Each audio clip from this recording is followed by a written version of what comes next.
Cada dia fica mais nítido a situação do nosso país quanto à questão da corrupção e como vai ser difícil a gente neutralizar isso. Devido ao fato de serem muitos anos que o Brasil ficou enterrado na lama, né? Eu digo enterrado na lama porque a corrupção ela não estava aos olhos da população. Né? A população não entendia o que estava acontecendo com o seu país. Ela só via os resultados da corrupção. Falta de médicos nos hospitais, falta de recursos, né? Falta de segurança pública, na educação, roubos em todos os lugares. E a era digital, ela nos trouxe a consciência do que é o nosso país. O nosso país é simplesmente um jogo de cartas marcadas, né? É só você raciocinar o que um político tem que fazer, o que os políticos teriam que fazer para poder se protegerem no futuro caso eles viessem enfrentar um outro governo, né?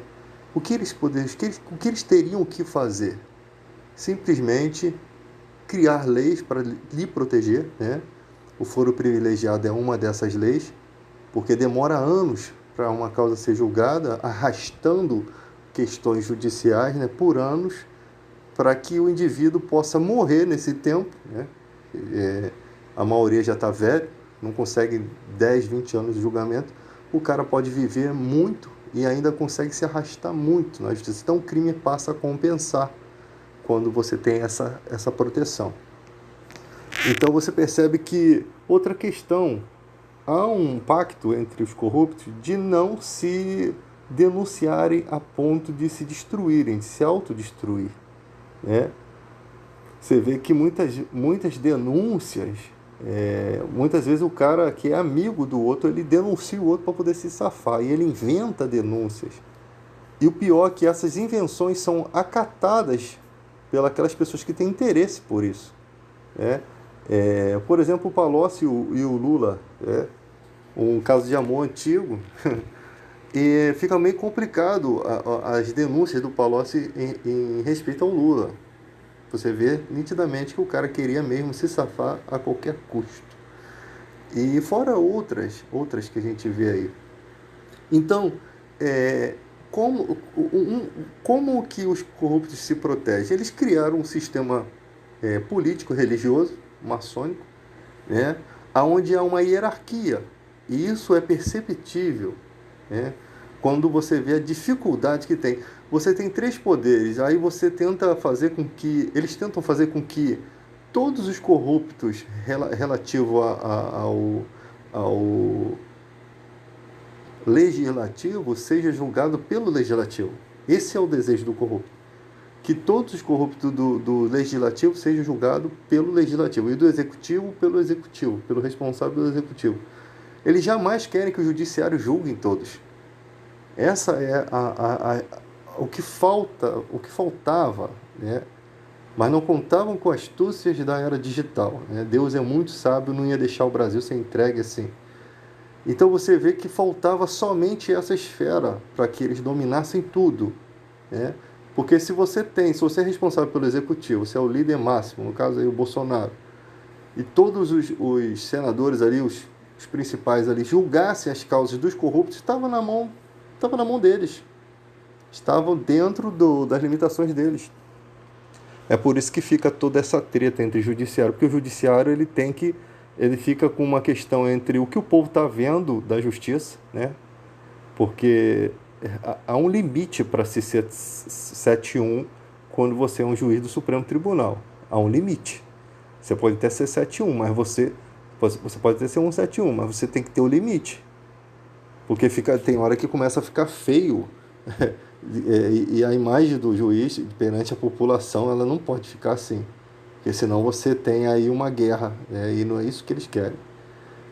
E então você tem ali um poder que ele domina todos os 3 poderes praticamente, porque cabe a ele o juízo sobre todos, né? E ao mesmo tempo ninguém consegue julgá-lo, né? Porque se conseguirem julgá-lo, eles tentam inventar uma forma de julgá-lo e não conseguem achar, porque você não pode investigar um juiz, né? E o cara está numa posição de julgar, para ele ser julgado vai ser muito complicado, né? Logo se percebe que tem alguma treta. Então o cara estudou as leis. Se ele não respeita as leis, isso vai ficar muito evidente, né, para um juiz. Um juiz ele está em evidência. Então qualquer falha que ele cometa grave vai se tornar notícia e pode ser que ele venha a ser julgado, né? Não por qualquer tribunal, por um tribunal do Supremo, um tribunal de igualdade, um tribunal que tem uma patente igual a dele para poder julgar, né? Então toda essa questão ocorreu, né? Toda essa questão de política do povo brasileiro sofrer todas esses atos de corrupção ocorreu simplesmente porque estávamos no escuro, estávamos sem conhecimento, manipulados pela mídia, né? Porque a mídia ela pode noticiar muitas coisas, mas ela pode não ir tão fundo como se é necessário ir. Ela não vai tão fundo, ela não cavuca tanto. Ela joga uma informação aqui, uma informação ali para dizer assim, ó, eu falei. Porque amanhã depois, se der uma cagada, o nego vai falar assim, ué, onde estava a Rede Globo, a Record, a SBT, a Band, que não noticiou isso pra gente? Onde estava o nosso jornalismo? Então eles fazem um desencargo de consciência. Eles jogam algumas informações e é como se fosse migalhas. É como se pegasse um milho assim e jogasse para as galinhas, né? É aquele alimento diário. Você dá só uma migalhinha, só dá uma pimentada, mas não vai a fundo daquilo. Ou seja, são jornalismo que às vezes não muda em nada. O cara joga uma informação aqui, a gente não sabe qual foi o resultado, né, daquilo, porque eles não mantêm essa perseverança em esclarecer o que aconteceu ali. Só que com a era da internet, você tem como ir em busca disso, sabe? Você tem como ir. Aí agora eles começaram a fazer o quê? Eles começaram a mudar o sistema judiciário. Agora é segredo de justiça. Por que um bandido tem que ter segredo de justiça? Eu não entendo isso. O bandido pobre não tem segredo nenhum. Ele sai algemado, com a cara exposta.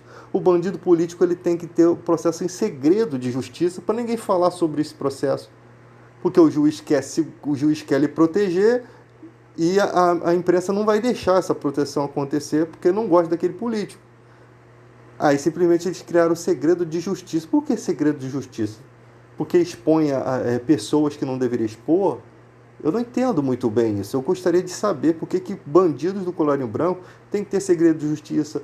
Eu não entendo por que governador tem que ter um armáriozinho dentro da cela dele com queijo suíço, com presunto, com salaminho, com uísque, com champanhe. Eu não entendo isso. Eu queria saber o porquê, né? O porquê que o político corrupto, quando fica dodói, né? Porque logo ficam doentes, conseguem laudo, né? Tem que ver que médico é esse que dá um laudo pro cara se o cara não está doente. Mas não, eles conseguem laudo. Estão a vida toda roubando, andando de lancha, viajando para Búzios, pegando jatinho, indo para outros países. Não ficam dodói, mas quando estão presos, logo a doença chega, né? Ah, eu não posso, estou indisposto para a cadeia.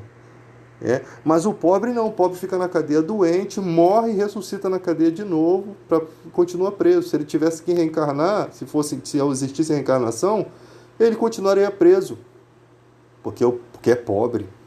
Mas o rico não, o político colarinho branco, ele tem essa possibilidade de ser servido dentro da cadeia, de espancar o garotinho, né? Vamos dar uma coça naquele governador ali, aí espanca o cara dentro da cadeia, ou o cara se auto-espanca, né?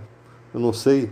Vindo desse povo, você só tem Roberto Jefferson e esse cara aí, né? Que a gente não sabe quem são os caças-fantasma, que tem que ir lá para saber quem são os fantasmas que estão batendo neles.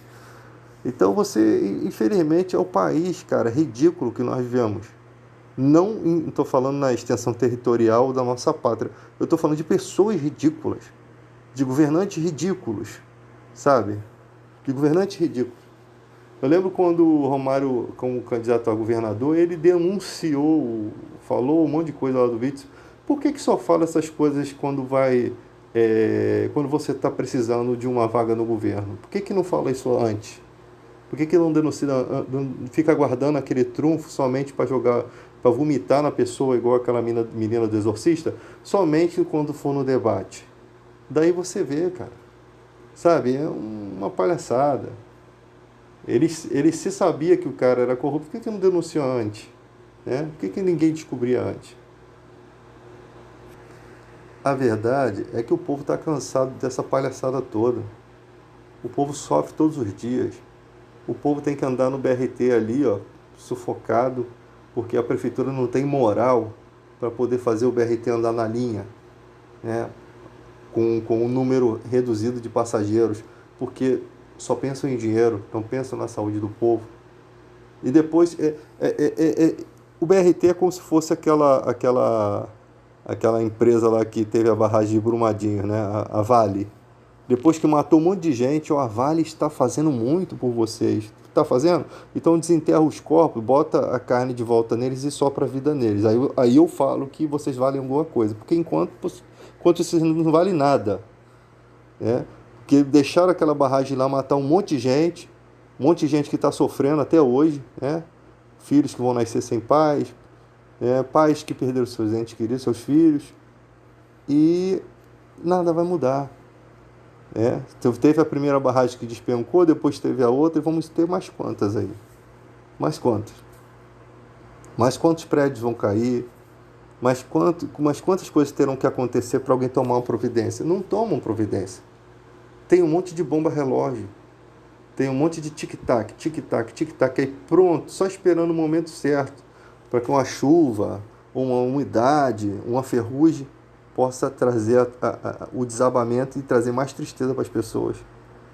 Porque não tem fiscalização, porque não tem punição. Eu queria saber, a mídia não noticia mais. O que aconteceu lá com o líder da Vale? Quantos anos de cadeia ele pegou? Os responsáveis, quanto tempo estão na cadeia? Ninguém fala mais nada. O povo já esqueceu, o povo tem que parar de esquecer as coisas. O povo tem que lembrar dessas coisas.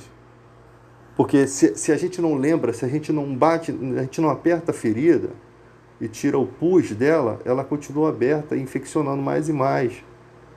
O povo tem que se lembrar, né? E nós estamos na era digital para isso, para fazer lembrado essa sujeirada toda para que a gente possa mudar o nosso país. Quando outros puderem observar que foram punidos, que tiveram uma punição bem rigorosa, eles vão pensar duas vezes antes de fazer as coisas erradas.